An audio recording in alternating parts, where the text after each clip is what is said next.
74 degrees with mostly sunny skies. We're starting to see that really pretty sunrise out there.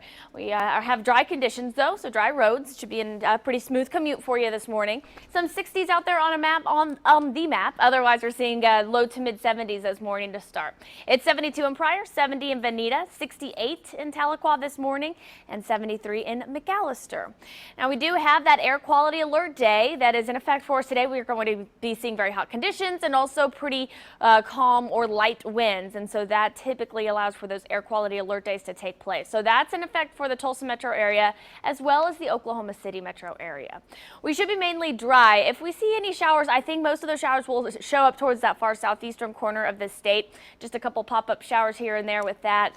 Otherwise, it's going to be a dry one for us and a very humid day ahead with mostly sunny skies and temperatures climbing up into the mid 90s.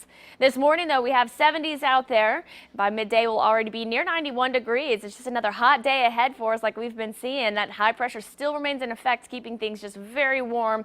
A high today of 94 degrees is expected for us. And we only get warmer from there as we move into a Tuesday, Wednesday, Thursday's temperatures then will be getting up into the upper 90s, and we could see some spots that even may hit triple digits over the next coming days. Moving into the weekend too, it looks pretty good. We'll stay dry out there. We're going to continue to see temperatures in the mid to upper 90s through Saturday and Sunday. Let's look outside on our Storm Shield traffic maps this morning.